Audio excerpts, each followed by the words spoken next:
영적 성장의 파노라마 여태까지 10번 우리가 배웠고, 이제 오늘 11번, 다음 주 12번 하면 이제 우리가 처음으로 성경 공부 한 권을 떼게 됩니다. 한 권을 떼게 되는데, 이 책 이제 떼게 되면 그 책 이제 버리면 될까요? 폐지에다가? 네? 버리면 될까요? 어떻게 해야 될까요, 여러분? 네, 그 계속 자료로, 개인의 자료를 가지고 계셔야 되는 거예요. 그래서 그 안에 있는 내용들, 심심하실 때마다 아니면 화장실 가실 때, 무료하실 때 핸드폰 가지고 가지 마시고 이 책 가지고 뭐 이렇게 한 가지 이렇게 그냥 공부 안 해도 싹 한번 살펴보시기 바랍니다. 이렇게 살펴보시면서 우리가 영적 성장은 우리가 주님 부르시는 그날까지 계속 이어나가는 거니까 계속 살펴보실 수 있는 우리 모두가 되셨으면 좋겠습니다. 그래서 우리가 총 10번에 대해서 배웠는데 1과가 뭐였어요? 영적 성장의 중요성, 서론적인 내용이었어요. 영적 성장을 하기 위해 우리가 영적 성장을 해야 되느냐, 중요성에 대해서 다루었고, 두 번째는 그 영적 성장이 중요한데 그 목표가 뭐다? 목표가 뭐예요? 영적 성숙이다 라고 했고요. 그 영적 성숙을 목표로 우리가 끊임없이 영적 성장을 이루어 가야 되는데 방해물이 있다고 그랬죠? 영적 성장의 방해물이 뭐다? 그것은 죄이다. 죄를 이겨야 되고, 그리고 영적 성장의 가장 원천, 우리가 영적 성장의 시작이 될 수 있는 게 어디로부터 비롯된다? 하나님의 은혜로. 그러니까 우리가 이 은혜를 통해서 우리가 믿음의 백성 되었기 때문에 우리가 그 은혜를 통해서 영적 성장의 원천, 은혜로부터 시작되는 것이고, 또 영적 성장의 가장 기초는 뭐다? 믿음이다. 그리고 영적 성장의 씨름은 그 믿음을 통해 실행에 옮기는 것이고, 또 영적 성장에는 과정이 필요한데 그 과정이 뭐다? 순종. 그리고 그 과정 두 번째는 그 순종만 해야지가 아니라 순종을 해야 된다. 실천을 해야 된다. 그러면 복을 받게 된다 라고 얘기했고, 9번째, 영적 성장의 표식이 있다고 그랬죠? 사랑이라고 그랬고, 또 영적 성장의 척도일, 지난 시간에 뭘 배웠나요? 드림. 첫 번째 드림에 대해서 우리가 살펴보았습니다. 그래서 우리가 지난번에 살펴보았던 10과 결론, 드림에 대한 내용만 함께 읽어보도록 하겠습니다. 시작!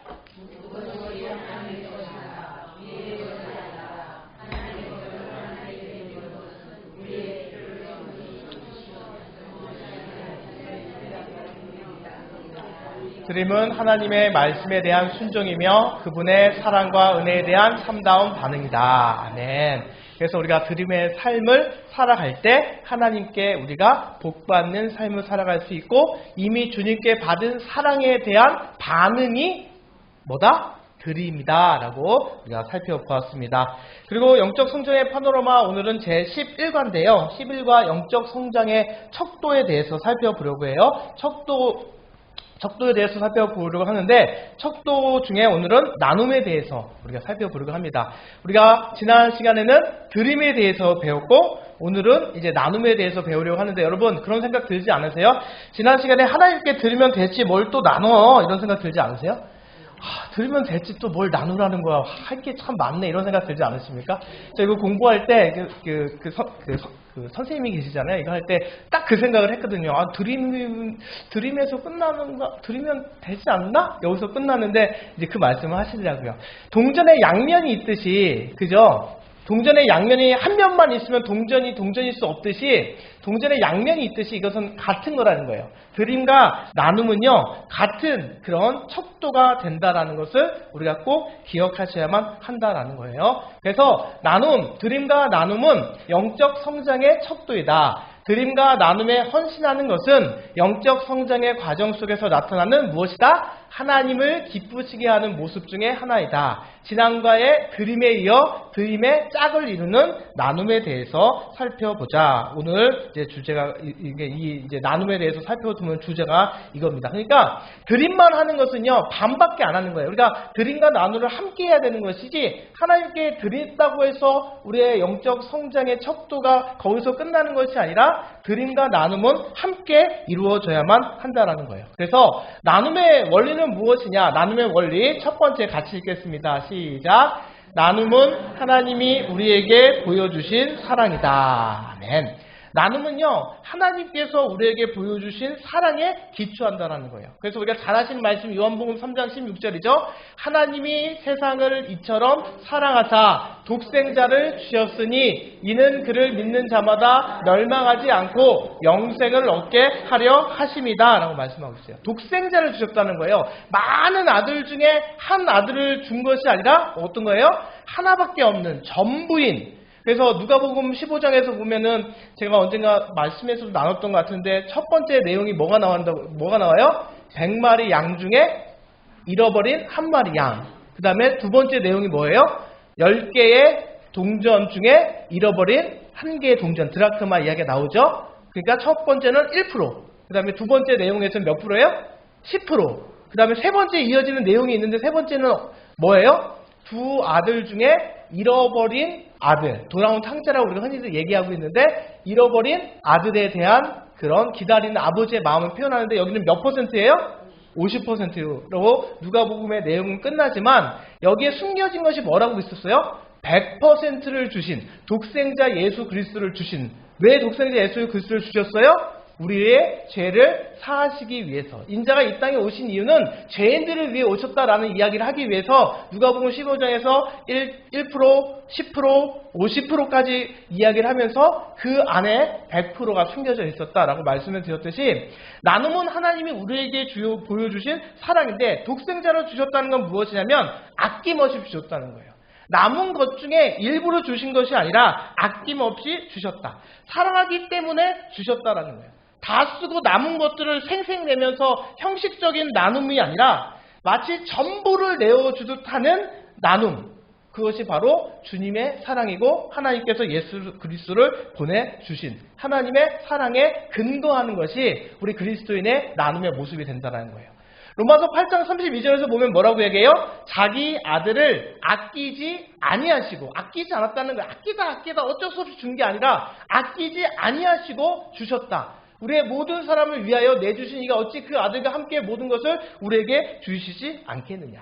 그러니까 이 나눔은요, 하나님의 사랑에 기초한다는 거예요. 우리가 하나님의 사랑을 받고 하나님의 사랑에 근거한 삶을 살아가고 있다면 그 사랑에 마땅한 반응으로서 나와야 될 모습이 뭐다? 드림도 마찬가지였지만 나눔의 모습이 우리 가운데 고백이 되어야 된다는 거예요. 그래서 나눔이라는 것은 하나님이 우리에게 보여준 사랑이고 이 나눔 자체는 그 사랑에 기초한다라는 사실을 우리가 꼭 기억하셔야 되고요. 두 번째 나눔은 무엇이냐면 하나님이 기뻐하시는 무엇이다? 제사이다. 하나님께서 기뻐하시는 예배에 대한 거예요. 그러니까 우리가 지지난 시간에 우리가 지난주에 특세가 있었으니까 지지난 시간에 우리가 드림에 대해서 살펴보았을 때도 이 드림에 대해서 뭐라고 얘기했냐면 하나님께서 기뻐하시는 제사다라고 얘기하면서 빌립보서 4장 말씀 18절 말씀을 통해서 이 드림이 하나님께 드린 제사다라고 말씀을 드렸는데 나눔 역시도 하나님께서 기뻐하는 제사다라는 것을 누가 얘기하고 있냐면 히브리서 기자가 이야기하고 있다는 거예요. 히브리서 13장 16절 말씀 우리 한번 읽어보겠습니다. 시작. 오직 선을 행함과 서로 나누어 주기를 잊지 말라. 하나님은 이 같은 제사를 기뻐하시느니라. 아멘. 여기서 보면 두 가지를 잊지 말라고 했어요. 하나는 뭐예요? 선을 행함과 두 번째는 뭐예요? 나누어 주기를 잊지 말라라고 이야기하고 있다는 거예요. 그러니까 우리가 예배라는 것을 우리가 흔히 생각하는 예배 모습이 있죠. 경건하게 나와서 예배제에 나오는 것도 예배이지만 그것만 예배인 것이 아니라 하나님의 믿음의 백성으로서 선을 행하며 나누는 삶 역시도 그것이 예배가 된다는 거예요. 그래서 삶이 곧 예배다라는 이야기가 있듯이 나누는 삶을 통해 우리가 하나님을 예배할 수 있다는 거예요. 결국 나눔이라는 것은 하나님께서 기뻐하는 제사가 된다라는 것을 히브리서 기자가 우리에게 말씀해주고 있습니다. 나눔은 하나님의 사랑에 근거하는 것이고 또 나눔은 하나님이 기뻐하시는 제사이기 때문에 우리가 마땅히 나눔의 삶을 살아가셔야만 한다는 거예요. 그러니까 우리가 나눔에 대해서 우리가 정확히 분별하고 알아야만 하는 것이고요. 세 번째 나눔은 무엇이냐면 가난한 자를 향한 무엇이다? 하나님의 마음이다라는 거예요. 잠언 3장 27, 28절에서 보면 내 손이 선을 베풀 힘이 있거든 마땅히 받을 자에게 베풀기를 아끼지 말며 내게 있거든 이웃에게 이르기를 갖다가 다시 오라 내일 주겠나라고 뭐라고라 하지 말라라고 말씀하고 있습니다. 여기서 중요한 단어가 뭐냐면 마땅히라는 단어예요.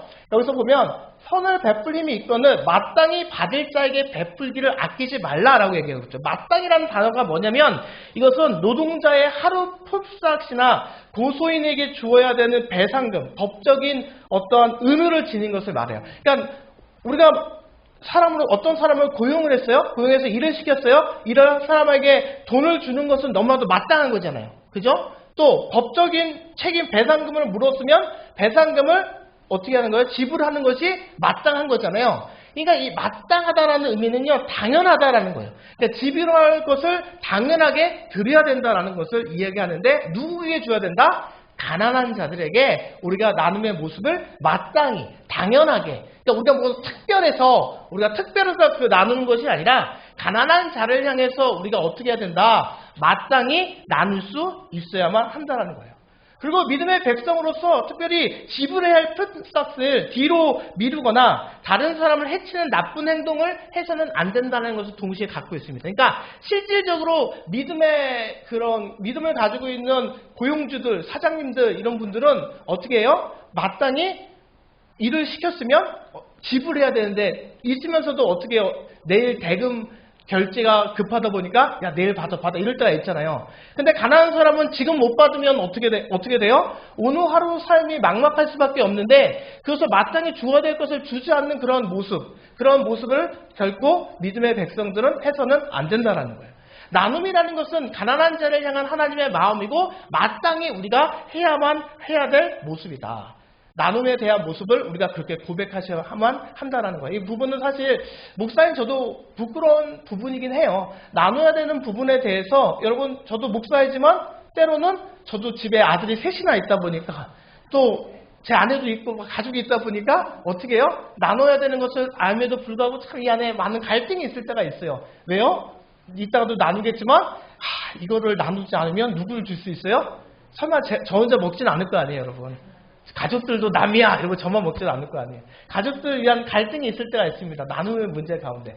그런데 중요한 것은 무엇이냐면 우리가 믿음의 백성으로서 나눔은 우리가 특별해서 하는 것이 아니라 우리가 마땅히 해야 될 모습이다라는 나눔에 대한 그것이 하나님의 마음이다. 그 하나님의 마음을 우리가 마땅히 헤아리며 살아가야만 한다. 그러기에 우리는 나누는 삶을 살아가야 한다라는 것을 꼭 기억하셨으면 좋겠습니다.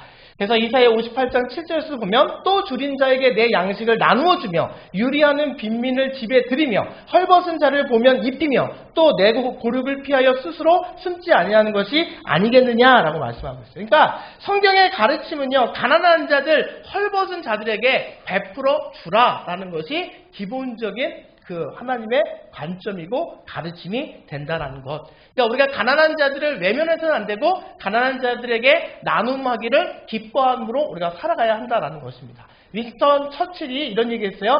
우리가 가진 것을 통해서 인생을 살아간다. 그리고 우리가 주는 것을 통해서 무엇을 알게 된다? 인생의 의미를 알게 된다라고 얘기했습니다. 예수님의 복음서도 마찬가지죠. 예수님도 보면 성경 전체가 사실 그런데 예수님의 말씀 가운데서도 가난한 자들에 대한 관담의 말씀을 많이 하셨잖아요. 대답하여 이르시되 누가복음에서 보면 뭐라고 얘기했어요? 두 벌 있는 자는 옷 없는 자에게 나눠줄 것이요 먹을 것이 있는 자도 그렇게 할 것이니라 라고 얘기하고 있습니다. 그러니까 성경에 나오는 나눔의 원리 중에 중요한 원리 중에 하나가 이 나눔 자체가 가난한 자들을 우리가 외면하지 아니하고 나눔의 삶을 살아가는 것이 영적 성장의 척도가 된다는 거예요. 그러니까 교회에 와서 주여 주여 하면서 믿음생활 열심히 기도하면 하는 것에서 끝나는 것이 아니라 나중에 이따 살펴보겠지만 끝나는 것이 아니라 실제로 가난한 사람에게 나눔의 삶을 사는 것까지가 하나님께 드리고 이웃에게 나누는 것까지가 실제적인 영적 성장의 척도가 된다라는 사실을 우리가 꼭 기억하셔야만 한다는 것입니다.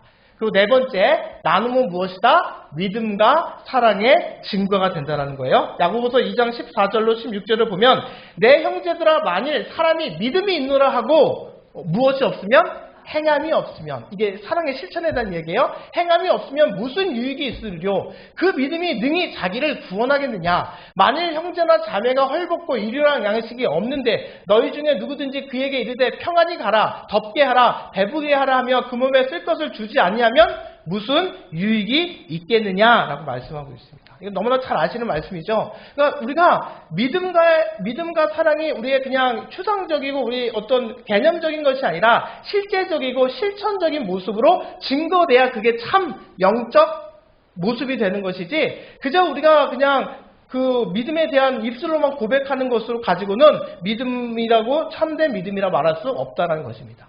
요한일서 3장 17절을 보면 누가 이 세상의 재물을 가지고 형제의 궁핍함을 보고도 도와줄 마음을 닫으면 하나님의 사랑이 어찌 그 속에 거하겠느냐라고 말씀하고 있습니다.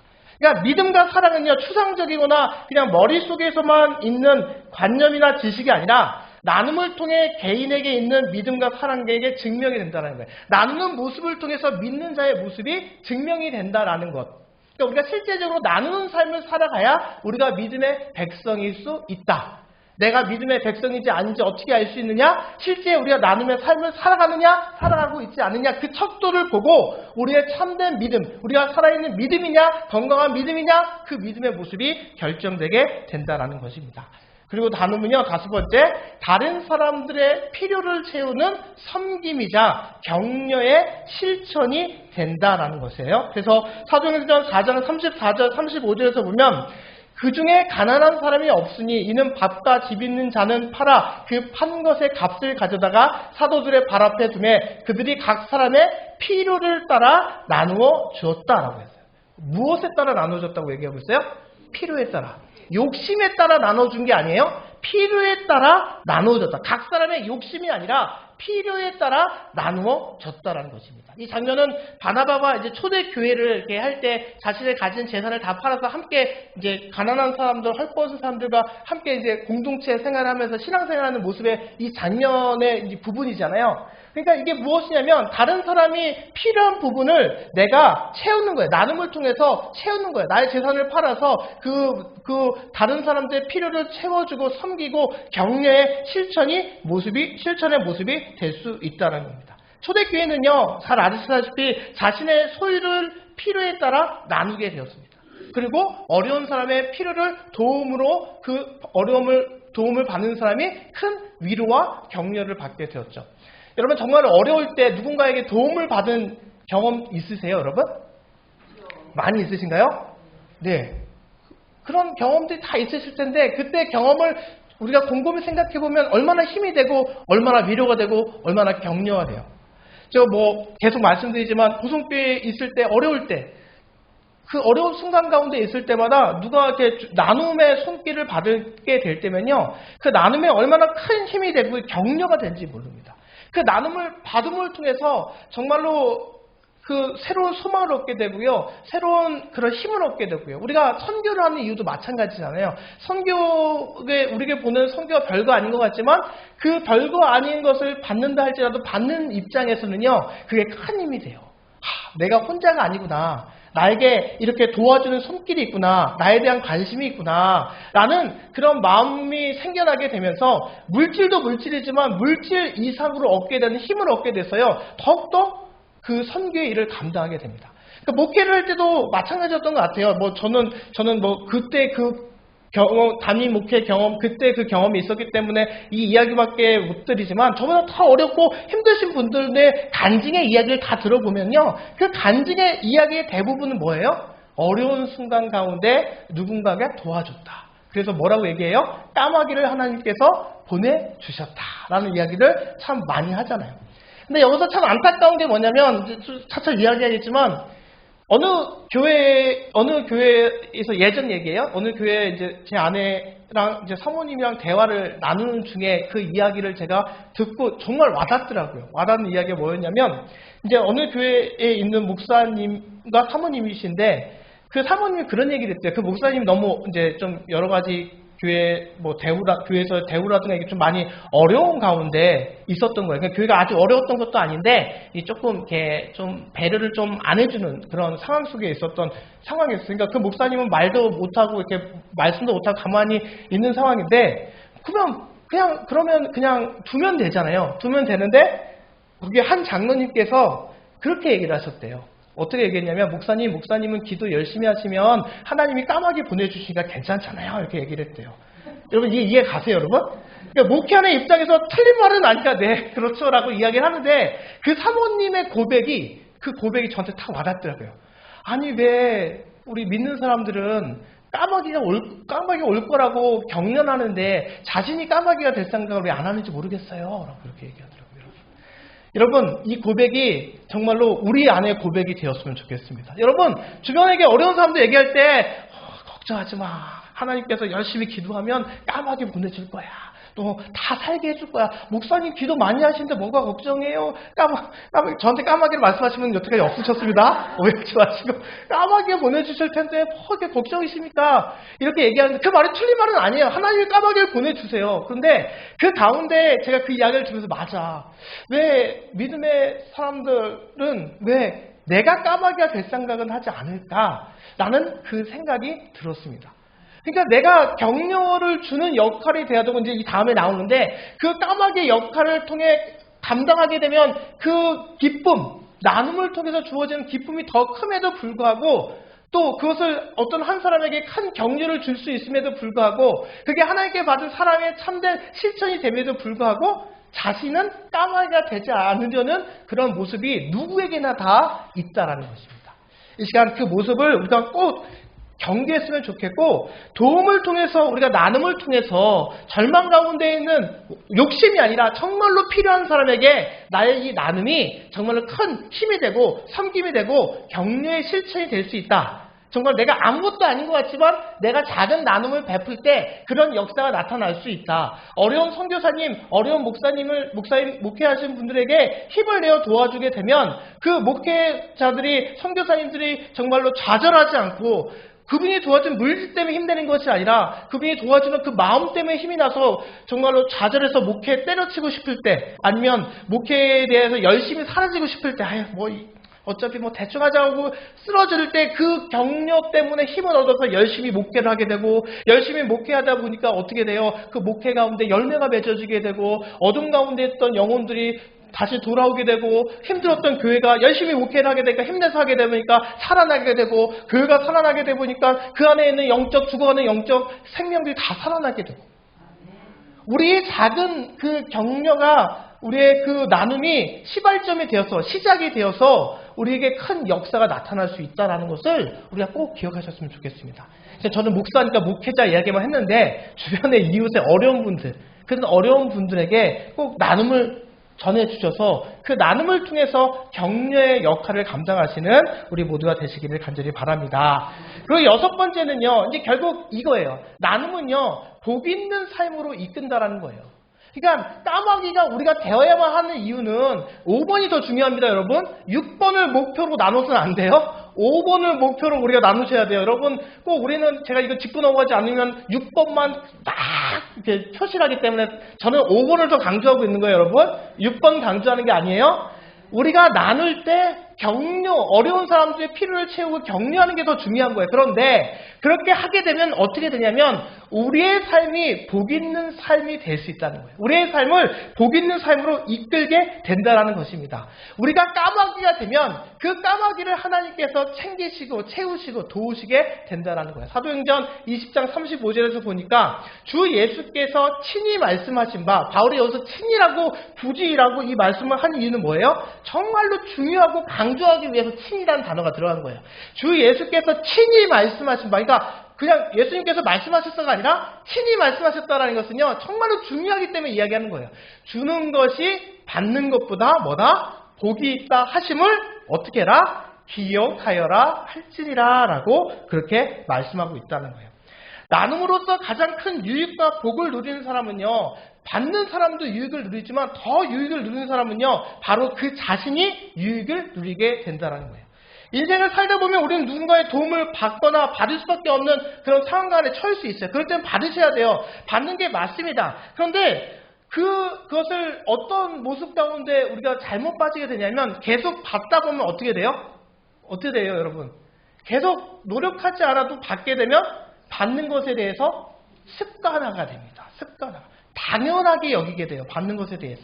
그래서 내가 노력해서 정말로 어떤 방금 말씀드렸듯이 목회자가 그 격려가 돼서 힘을 나가서 더 이렇게 앞으로 나가면 그게 정말로 더 좋은 모습으로 나가는 것인데 계속 받기만 하게 되면요. 내 자신이 점점점 나태해지게 되고요. 받는 것에 대해서 당연하게 여기게 되고요. 점점점 어려운 가운데 빠지게 되고요. 당연히 나는 줄 사람이 아니라 줘야만 함에도 불구하고 나는 당연히 받아야만 하는 사람으로만 그렇게 인식하며 살아가게 된다는 거예요. 그러니까 그렇게 받으려만 하는 사람에게 어떻게 하나님께서 복을 주시겠어요?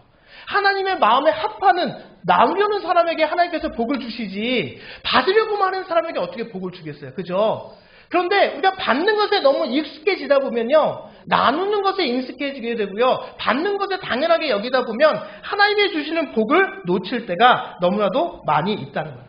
여러분, 받는 것에 익숙한 사람은요. 되게 어떻게 되냐면요. 자기 중심적인 삶을 살아가게 됩니다.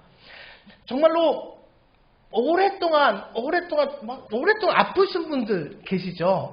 다 그런 건 아니지만, 오랫동안 아프신 분들은 너무 몸이 힘들다 보니까 가장 가까운 사람에게 어떻게 해요? 가장 짜증 부리고, 화내고, 막 이렇게 하다가 자기 감정 딱 풀리면, 일로 와, 자기, 뭐 이렇게 하잖아요, 여러분. 이게 주변에는 안 계시는지 모르겠는데, 그러잖아요. 근데 옆에 있는 사람은 그걸 이해하잖아요. 몸이 약하니까. 그러면은 어떻게 돼요? 다 모든 것이 자기 중심이에요. 자기의 감정만 상하면 어떻게 해요? 자기 마음대로 막 뭐라고 나는 그렇게 해도 된다라고 여기는 그런 분들이 다 그런 건 아닌데 그런 분들이 있다라는 거예요. 왜요? 받는 것에 너무 익숙하니까 내가 몸이 아프다는 이유로 받는 것에 너무 익숙하다 보니까 자기 중심적인 삶을 살아가게 되고 자기 중심적인 삶을 살아가다 보니까 복의 통로에 주께 쓰임받는 역할로 우리가 살아가지 못하게 된다는 거예요. 그러니까 받기만 한다는 것은 우리가 어려울 때 하나님께서 보내주신 그 까마귀의 도움을 받아야 돼요.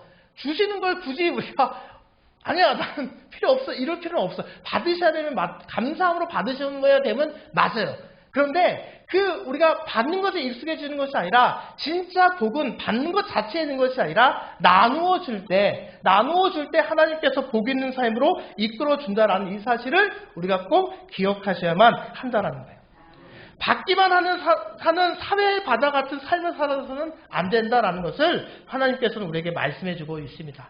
성경은 주는 자가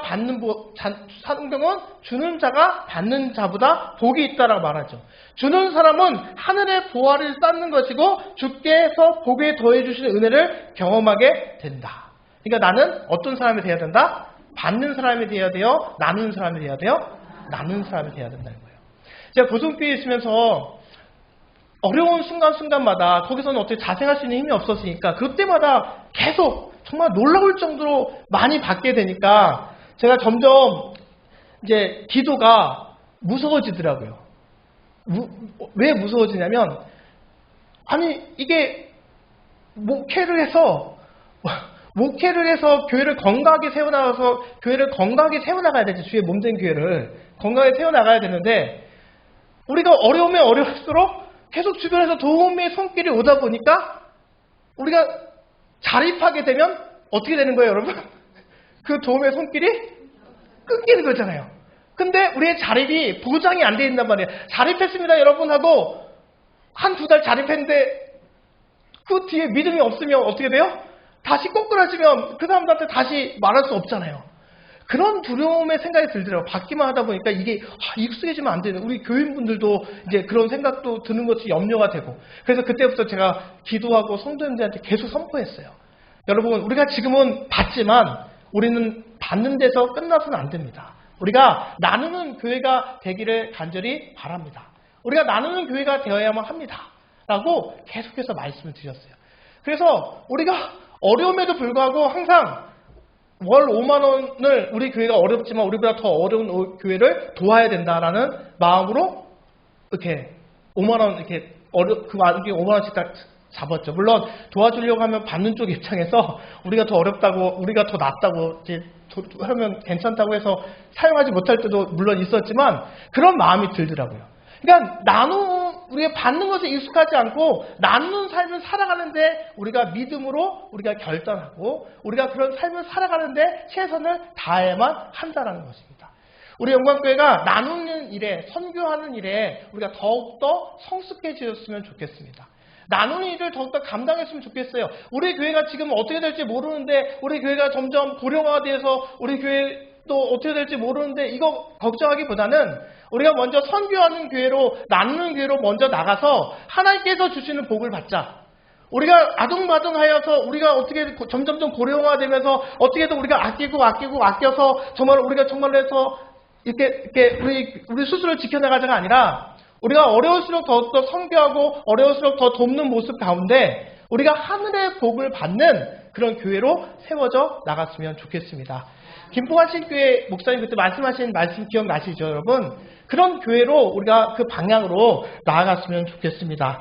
앤디 스탠리라는 분이 이렇게 얘기했어요. 나눔은 부의 현기증을 상쇄하는 해독제다. 그러니까 부의 현기증이 나다 보면 쓰러지잖아요. 근데 그 현기증을 고쳐주는 약이 뭐다? 나눔이 된다라는 겁니다. 그런데 왜 못 나눌까요, 여러분? 왜 못 나눌까요? 우리가 이제 지금 이 순간은 나눠야 되는 건 아는데 나눠야 되는 그 순간 가운데 왜 나누지 못할까요? 우리 마음 가운데 어떤 생각이 들기 때문에요? 아깝다는 생각이 들기 때문에 나누지 못하는 거예요. 드림도 마찬가지고요. 아깝다는 생각이 드는 순간 우리는 나누지 못하고요. 또 한 가지 생각이 있죠. 다른 곳에 쓸 수 있는데 라는 그런 생각이 들기 때문에 우리가 나누지 못합니다. 그러니까 이 두 가지 생각은 자연스럽게 우리에게 들어오는데 이 두 가지의 생각을 우리가 반드시 기도하면서 믿음으로 극복하셔야 된다는 거예요. 그것을 이겨내야 우리가 나눔을 통해 주어지는 영적 성장을 이룰 수 있게 되고 영적 성장의 이룸을 통해서 어떻게 된다? 장성한 분량의 은혜를 누리며 나아갈 수 있는 우리 개인이 될 수 있고 우리 교회가 될 수가 있게 된다는 거예요. 그러니까 나눔으로 얻는 유익이 있다라는 사실을 우리가 분명하게 믿어야만 한다는 것이죠. 그래서 나눔이 주는 유익은 그러면 무엇이냐? 첫 번째, 나눔을 통해서 우리가 여러 가지 갈등은 있지만 왜 나눠야 되는가? 유익이 있기 때문인데 그 유익은 무엇이냐? 첫 번째, 같이 읽겠습니다. 시작. 나눔은 우리 속에 이타심을 키워준다. 여러분, 나눔을 통해서요, 우리 속에 이타심을 키워주기 때문에 나눔을 통해서 이제 자기 중심적인 삶이 아니라 타인을 보고 나눔을 통해서 우리의 초점이 타인에게로 우리의 초점이 달라지기 때문에 그 나눔은 우리에게 유익을 준다는 거예요. 드림을 통해서 우리의 초점이 어디로 간다고 그랬어요? 우리의 초점이 드리게 되면 우리의 초점이 나 중심이 아니라 하나님께로 가는 것처럼 나눔을 통해서는 우리의 초점이 누구에게 간다는 거예요? 타인에게 간다는 거예요. 여기서 이것은 단순히 이 나눔은 돈에 가는 것이 아니에요. 우리의 성품과 관련된 것입니다. 나눔을 통해서 우리의 초점을 나 자신에게서 다른 사람에게 향하게 된다는 거예요. 믿음의 백성은요, 이기적인 사람이 되어야 될까요? 이타적인 사람이 되어야 될까요? 이타적인 사람이 되어야 되는데 사람은 기본적으로 죄인된 몸을 입고 있기 때문에 기본적으로 이기적인 사람이에요? 이타적인 사람이에요? 이기적인 사람이잖아요. 목사님 저부터도 이기적이니까. 이기적인 사람이잖아요. 근데 이기적으로 살면 하나님의 복을 받을 수가 없어요. 하나님의 복을 받으려면 이타적인 삶을 살아가야 돼요. 그런데 기본적으로 이기적인 우리들은 이타적인 삶을 살아가는 것이 결코 쉽지가 않습니다. 그렇기 때문에 우리가 억지로라도 나누기 위해서 나눔의 삶을 살아가야 되는 것이고 그렇게 나눔의 삶을 살아가게 되면 자연스럽게 우리가 이타심을 갖게 되고 이타적인 삶을 살아가게 되고 그 삶 가운데 하나님의 은혜를 누리며 살아갈 수 있게 된다는 거죠. 제가 설교 때 말씀드렸잖아요. 찰표시 그 힐링 캠프 얘기하면서 옛날에 말씀드렸던 게 기억나실지 모르겠는데 이 찰표시가 컴패션이라는 선교단체를 통해서 그 아내분이 그 시데라 분이 그 크리스찬이잖아요. 크리스찬이 같이 하면서 여러 가지 선교 활동도 하고 선교 활동 많이 하시잖아요. 그러니까 제가 봤을 때는 저 다음으로 결혼 잘하신 분이 찰표시인데 제가 아무리 생각해도 저 다음이신 것 같아요. 그런데 중요한 게 뭐냐면 아내와 결혼했을 때 시네라 씨는 믿음의 삶을 계속했는데 이 차인표 씨는 처음에는 안 그랬다는 거잖아요. 그래서 주로 어디에 관심이 많았다는 거예요? 주식 같은 데 관심이 많다 보니까 하루 종일 주변에 어떤 사람만 몰려왔어요? 주식하는 사람만 오고 주식하는 이야기만 온종일 하루 종일 하다가 어느 순간 그 컴패션 단체를 통해서 아내인 분이랑 외국에 나가서 그 봉사를 하게 되면서 자신의 시간과 자신의 물질과 자신의 어떤 생각을 내려놓고 나눴죠. 그래서 하면서 새로운 것을 발견하게 된 거예요. 새로운 것을 발견하게 되면서 자신의 삶이 바뀌게 되었고, 바뀌게 되는 순간 그 사람이 컴패션의 활동을 열심히 하게 되니까 어느 순간 자기 주변에 주식하는 사람은 싹 사라지게 되고 주변에 어떤 사람만 있었다는 거예요? 나누는 사람만 있게 되었다는 거죠. 나누는 사람만 있게 되다 보니까 계속 나눔에 대한 이야기를 하고 계속 이타적인 삶을 계속해서 살아가게 되었다라는 이야기를 토크쇼에서 이야기했다고 제가 말씀드렸듯이 결국 나눔을 통해서 우리가 이타심을 키워주기 때문에 나눔의 삶을 우리가 살아가는 것이 너무나도 중요하다. 그게 이기심의 삶이 아니라 이타적인 삶을 살아가는 길이 되는 것이고 나눔을 우리가 그 삶을 통해 하나님의 복을 누리는 길이 된다라는 것입니다. 그게 나눔의 유익이라는 거예요. 그래서 마태복음 6장 21절에 내 보물이 있는 그곳에는 내 마음도 있느니라. 물질이 있는 곳에 마음이 있다라는 거예요. 빌립보서 2장 4절에서 각각 자기 일을 돌볼 뿐더러 또한 각각 다른 사람들의 일을 돌보아 어떻게 해라? 나의 기쁨을 충만하게 하라. 다른 사람들의 일을 돌봐서 자신의 기쁨을 충만하게 하라라고 그렇게 말씀하고 있다는 거예요.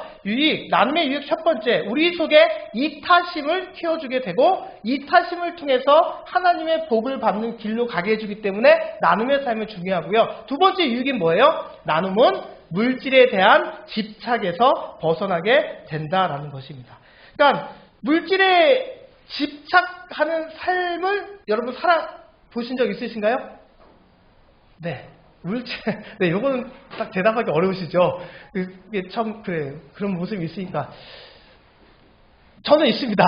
저는 물질에 집착한 경험이 있어요. 그러니까 제 아내는 직장 생활을 했고, 저는 학생일 때 결혼을 했잖아요. 학생일 때 결혼하다 보니까 이상적인 것만 했어요. 현실적인 삶보다 이상적인 삶을 살았단 그런 신학 공부를 하고 그랬단 말이에요. 제 아내는 현실에서 또 자라오는 환경이 좀 어렵게 자라온 환경 가운데 있었기 때문에 물질에 대한 그런 게 좀 항상 와닿았던 거예요. 그러니까 합리적인 거죠. 세상적으로 봤을 때. 그런데 저랑 연애를 하면서 다른 점을 봤대요. 다른 점을 봤냐면 본인의 삶이랑 다른 점이 뭐냐면 자신은 어떤 물질이 없으면 당장 사는 것이 힘드니까 이런 어떤 물질에 대한 이런 항상 마음을 품고 살았는데 저는 어땠냐면 그런 거에 목회자로 보는데 그런 모습이 전혀 없으니까 저를 보고 너무 그런 마음이 들었다는 거예요. 너무 달랐다는 거죠. 그러면서 저랑 결혼하게 되면서 어떻게 되냐면 이분이 저를 존경했기 때문에 그랬겠죠? 저를 존경해서 물질에 집착하는 삶으로서 벗어나게 된 거예요. 저분은. 근데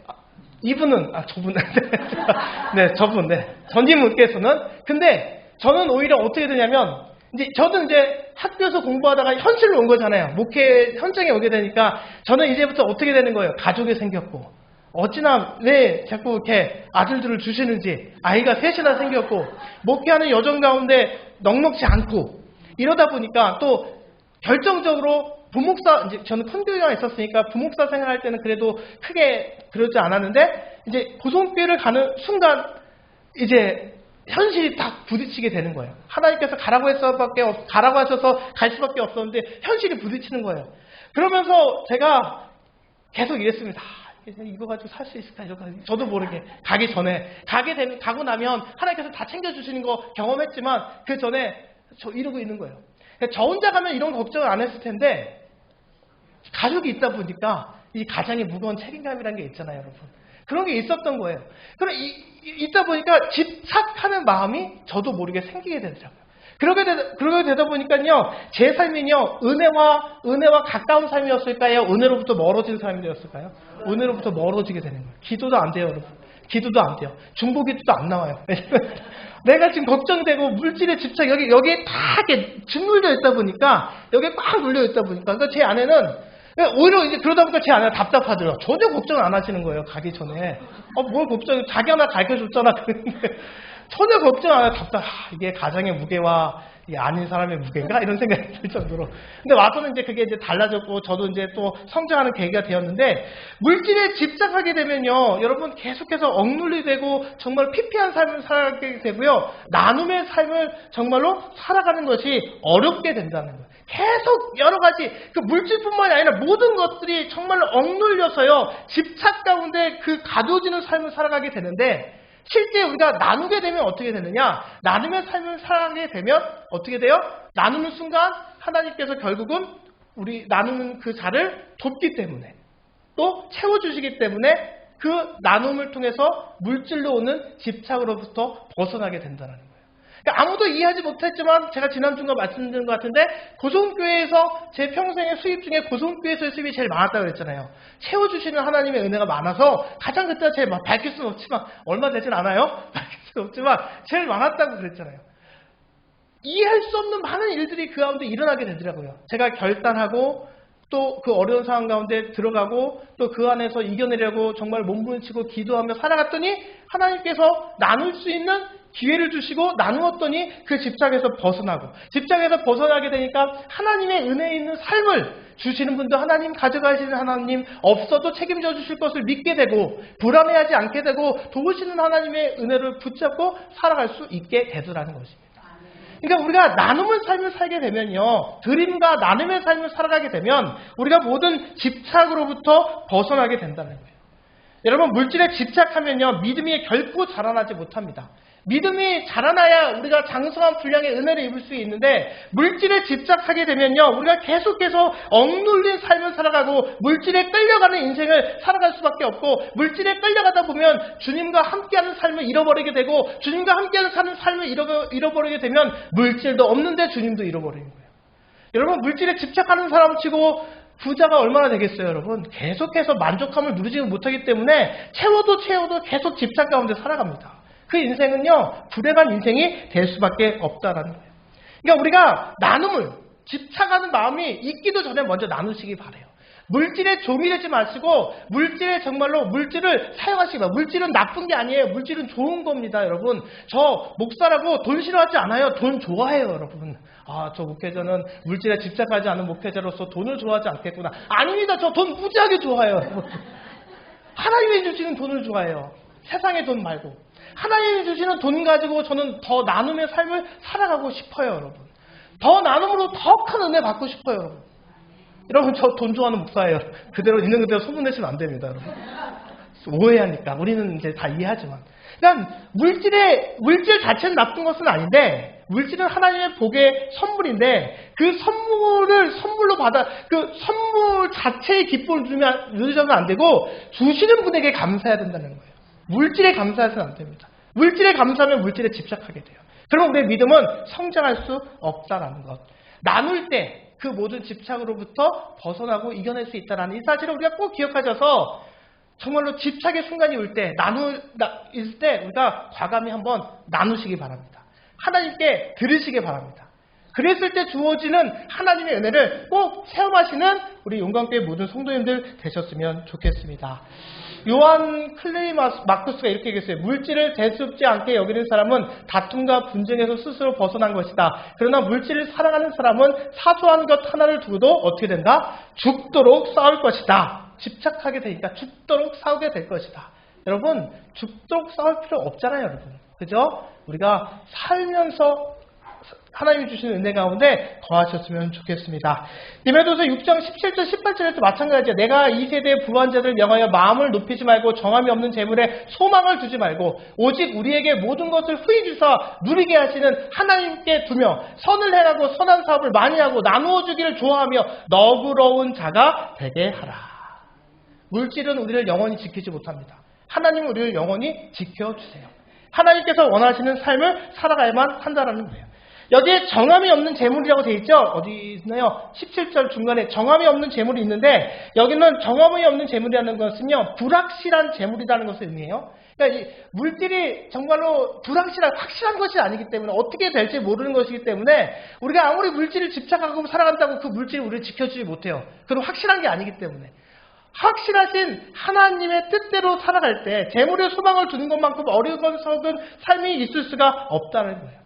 주어졌을 때 후히 나누는 삶을 살아가고 후히 나누는 삶을 살아감을 통해 하나님의 도우심을 입고 살아가시는 우리 모두가 되셔야만 한다는 것이죠. 그게 바로 나눔이 주는 유익이라는 거예요. 물질의 집착으로부터 벗어나게 하는 것. 세 번째 유익, 나눔의 세 번째 유익이 뭐냐면 그리스도의 삶을 본받게 한다는 거예요. 고린도후서 8장 9절 우리 주 예수 그리스도의 은혜로 너희가 알거니와 부유하신 이로써 너희를 위하여 가난하게 되심은 그의 가난함으로 말미암아 어떻게 된다? 너희를 부유하게 하려 하심이다 라고 얘기하고 있어요. 또 그리스도의 사랑이 우리를 강권하시는다. 우리가 생각하건대 한 사람이 모든 사람을 대신하여 죽었은즉 모든 사람이 죽은 것이라. 그가 모든 사람을 대신하여 죽으시면 이게 나눈 거예요. 죽으셨다 나눴잖아요. 살아있는 자로 하여금 다시는 그들 자신을 위하여 살지 않고 오직 그들을 대신하여 죽었다가 다시 살아나신 이를 위하여 살게 하려 합니다. 우리를 구원하시기 위해 자신의 독생자 예수 그리스도를 나누신 이유, 자신의 하나밖에 없는 육적인 생명을 나누신 이유가 뭐예요? 마지막에 다시 살아나신 이를 위하여 부활하신 예수 그리스도를 위하여 살게 하려 합니다. 예수 그리스도를 본받게 하려 하기 위해서 우리를 성도 삼아 주셨다는 거예요. 우리를 성도로 삼아 주신 이유는 하나님의 은혜 가운데 거하게 하시기 위함입니다. 그러니까 그리스도를 본받고 살아가야 성도로서 살아갈 수 있고 성도로서 살아가야 하나님의 자녀로서 권세 있는 삶을 살아갈 수 있게 되기 때문에 나누는 삶을 살아가야 그리스도를 본받는 삶이 될 수 있기 때문에 예수 그리스도가 나누는 삶을 살았기 때문에 우리가 마땅히 그 삶을 살아가야만 하기 때문에 우리가 나누셔야 한다는 거예요. 그러니까 우리의 나눔의 근거는 무엇이냐면 누구에게 있다는 거예요? 그리스도에 근거한다는 거예요. 믿는 사람이 왜 나눠야 되는가? 나를 살려주신 그리스도가 자신의 모든 것을 나누어 주셨기 때문에 나를 사랑하신 하나님께서 나를 구원하신 하나님께서 당신의 모든 것으로 우리를 살리기 위해 나누어 주셨기 때문에 그러니까 우리가 구원받은 성도로서 살아가는 정체성 자체가 예수 그리스도의 사랑의 나눔으로부터 비롯된다는 거예요. 그리스도인으로서 제대로 살아가는 것은 예수 그리스도의 사랑을 나눌 때 제대로 된 성도로서의 삶을 살아갈 수 있고 그 삶을 살아갈 때 능력 있는 삶이 될 수가 있다는 사실. 그래서 나눔은 그리스도의 삶을 본받게 한다. 그렇기 때문에 나눔이 우리에게 유익이 된다는 거예요. 네 번째, 나눔의 유익 네 번째, 나눔은 영생을 위한 좋은 무엇이 된다? 기반을 쌓게 된다라는 것입니다. 재물은 영원하지 않지만요. 나눔은 어떻게 돼요? 우리가 나누는 없어지는 것 같잖아요. 그게 어디에 쌓여 있는 거예요? 하늘에 쌓이는 겁니다. 우리가 영원히 살 곳에 쌓여지는 거예요. 우리가 주님 주신 물질을 나를 위해 사용하면 나를 위해 사용하는 순간 사라지게 되지만 주님께 드리고 이웃을 위해 나누게 되면 그 나누고 드리는 것들이 어디로 올라간다? 어디로? 하늘 보화 창고에 쌓여지게 되고 그것들이 연속적으로 이어지게 된다는 거예요. 나누지 않고 내가 움켜쥐고 깍 죽게 되면 이거 어떻게 돼요? 내가 나누고 있는 것들, 갖고 있었던 것들 죄송합니다. 네, 돌아가시게 되면 어떻게 돼요? 어떻게 되는 거예요? 이거 누군가가 다른 사람이 가져가겠죠. 내 거 아니에요. 근데 내가 이것을 나누면 이게 하늘로 올라가니까 우리는 어디 가요? 일로 갈 거잖아요. 일로 가면 일로 있는 거 가지고 거기서 누리면서 사는 겁니다. 그러니까 우리가 나눌 때 영생을 위한 좋은 기반이 된다는 거예요. 디모데전서 6장 19, 앞에서 우리가 6장 17, 18절 읽었는데 이것이 무엇이냐면 선을 행하고 선한 사업을 많이 하고 나누어지길 좋아하면 그렇게 하되면 어떻게 된다? 19절에 이어진 말씀에 장래에 자기를 위하여 좋은 터를 쌓아 참된 생명을 취하는 것이다 라고 말씀하고 있어요. 여기서 참된 생명은요 영생을 이야기하는 거예요. 그래서 나눔을 통해서 우리가 나눔의 삶을 살아가게 되면 우리의 영생에 좋은 기반을 쌓게 된다는 것입니다. 그러니까 우리는 어디에 투자해야 된다는 거예요? 물질에 투자하는 것이 아니라 사람들의 영혼에 물질을 투자해야 된다는 거예요. 영혼들을 구원하기 위해 사용하셔야 한다는 거예요. 내가 나눔의 삶을 통해 그리스도임을 저 사람에게 전할 수 있어야 되고 또 그것을 실제로 받게 되면 받는 사람이 어떻게 돼요? 너무 감사하고 믿는 사람이 이렇게 나를 살려줄까 해서 어떻게 해요? 주님한테 복음을 전할 수 있고 또 나누는 삶의 모습을 통해 그리스도인이 어떤 모습인지에 대해서 정말로 알게 하고 복음을 전하는 삶을 살아가게 되잖아요. 가수 션 아시죠? 션은 정말로 그 어떤 목회자보다 훌륭하신 분이잖아요. 그죠? 모든 것이 삶 자체가 나눔의 삶을 살아가고 있잖아요. 모든 삶. 그러니까 믿지 않는 사람들조차도 션에 대해서는 어떻게 돼요? 어떻게 해요? 다 인정하고 다 좋아하고 믿음의 사람은 저런 사람이구나라는 좋은 이미지를 주고 복음을 전하는 삶을 그 자체가 살아가고 있잖아요.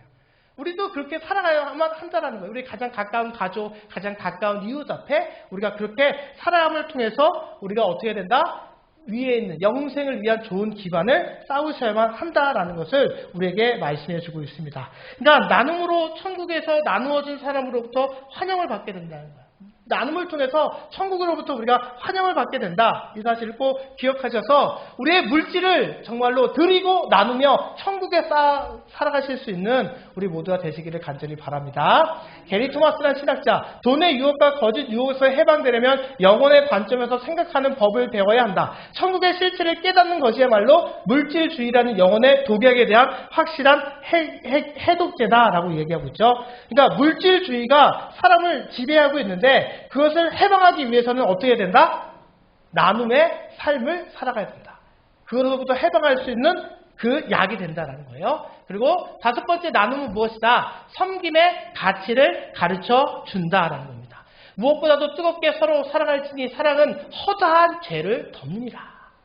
서로 대접하기를 원망 없이 하고 각각 은사를 받은 대로 하나님의 여러 가지 은혜를 맡은 선한 청지와 같이 어떻게 해라? 서로 봉사하라. 서로라는 단어 중요해요. 서로. 너만 하는 게 아니라 서로 봉사하라라고 우리에게 말씀해주고 있습니다.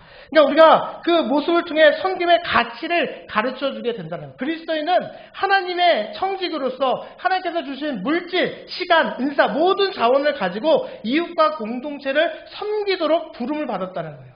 하나님께서 청지기는 종이잖아요. 하나님, 우리의 물질이 우리의 게 아니라 하나님께서 맡기신 거잖아요. 그 맡기신 것을 가지고 하나님께서는 어떻게 하기 원하냐면 물질을 맡겼으니 물질을 나누고 시간을 맡겼으니 시간을 나누고 사랑을 맡겼으니 사랑을 나누고 은사대로 봉사함을 통해 섬김의 가치를 드러내기를 원하세요. 그렇게 영광받기를 원하세요. 그 영광받은 삶이 어디로부터 비롯되느냐? 나눔의 삶을 통해서 우리가 비롯되게 된다. 섬김의 삶을 살아가야 우리가 하나님께 인정받을 수 있는데 그 섬김은 나눔으로부터 비롯된다는 거예요. 그러니까 지금 계속 나눔의 이유에 대해서 말씀하고 드리고 있는데 나눔을 통해서 우리가 할 수 없는 일들을 할 수 있게끔 하나님의 복을 받을 수 있는 중간에 문을 열 수 있도록 도와주는 것이 나눔이 된다는 것을 우리에게 말씀해 주고 있어요. 여섯 번째, 나눔은 무엇이다? 다른 사람들에게 본이 된다는 거예요. 본이 된다. 형제들아, 너희는 함께 누구를 본받으라? 나를 본받으라. 바울 사도가 얘기하고 있어요. 나를 본받으라. 그리고 너희가 우리 본받은 것처럼 그와 같이 행하는 자를 눈여겨보라 라고 말씀하고 있죠. 사도 바울의 삶은 희생적인 삶이었고 나누는 삶이었는데 그 삶을 본받으라라고 분명하게 말씀하고 있습니다. 나눔을 통해서 다른 사람에게 본이 된다는 거예요. 여러분, 백날 예수 그리스도를 믿으라, 예수 그리스도님을 살아계십니다. 백날 입술로만 떠드는데 나누진 않고 어디 모임 가운데 밥 한 번 안 사고 맨날 늦게 나오고 맨날 구두금 매고 또 맨날 그때마다 카드 잊어버리고 그때마다 통장에 채워놓지 못하고 믿는 사람인데도 불구하고 또 좀 더 가지려고 뭐 더 내놔라 뭐 이렇게 얘기하고 내가 낼 게가 아니라 좀 내시죠. 맨날 한두 번도 아니고 뭐 일만 나오면 누가 내시죠 앞장서서 하는 사람이 여러분 믿음의 삶으로서 본이 되겠습니까 여러분? 본이 절대로 될 수가 없습니다. 그런 사람에게 어떻게 하나님의 복음이 전해질 수가 있을까요? 그런 의미에서 목사가 참 제일 부끄럽긴 해요, 여러분. 옛날에 무슨 식당에서 이렇게 했는데 그 밥값을 내야 되는데 경찰이었나? 경찰 선생님, 목사님이 이렇게 밥을 먹는데 누가 밥값 냈다 그래요? 식당 주인이 밥값 냈다 그랬잖아요. 참 부끄러운 이야기입니다. 그 안에 목사가 꼈다라는 게. 다 받는 것에 익숙하다 보니까 서로 이렇게 눈치 보고 버티다 정말 문 닫을 시간 다 돼서 사장님이 그냥 가십시오. 내가 이렇게 됐다는 거 아니에요, 여러분.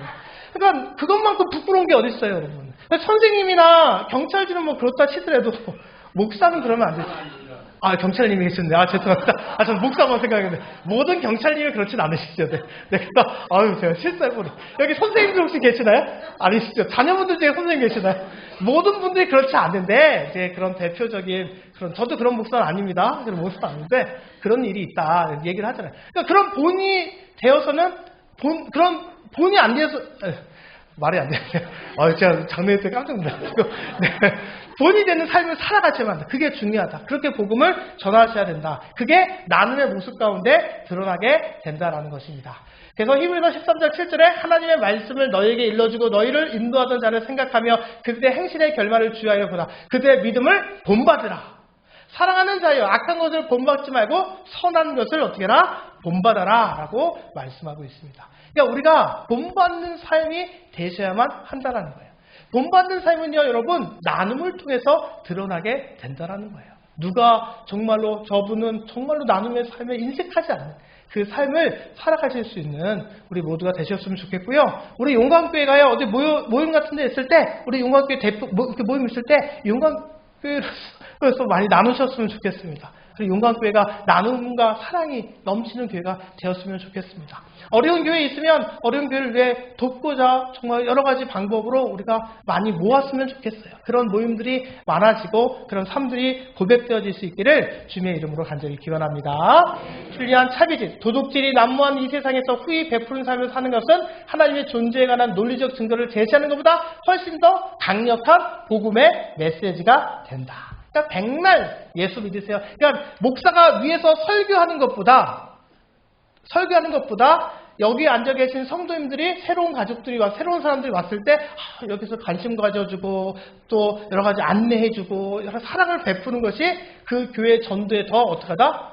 유익하다는 겁니다. 여러분. 이렇게 되니까 전도의 책임을 여러분한테 넘기는 것 같은데 여러분 그게 우리 모두의 책임이지만 여러분 새로운 분들은요 목사의 설교는 기억하지 못하지만 여기 계신 성도님들의 사랑과 나눔은요 기억에 남아요. 그것 때문에 와요. 목사님의 설교가 은혜 받아서 오는 게 아니라 우리 성도님들의 섬김과 나눔의 모습 가운데 오게 되어 있습니다. 여러분 그런 모습 가운데 복음을 전할 수 있는 복음의 메시지를 전하는 우리 모두가 되시기를 바라요. 결론입니다. 같이 읽겠습니다. 시작. 나눔은 하나님의 마음이며 다른 사람의 필요를 채우고 격려하는 믿음과 사랑의 실제적인 실천이다. 나누는 삶은 복 있는 삶이며 우리는 지금 있는 자리에서 나눔을 실천해야 된다. 아멘. 무엇을 나누겠습니까? 무엇을 언제 나누겠습니까? 우리가 나눌 수 있는 것이 분명히 있을 텐데 나누는 삶을 살아가셔서 영적 성장의 척도가 분명히 드러나는 지난 시간 드림과 나눔의 삶이 드러나는 우리 모두가 되시기를 간절히 소망합니다.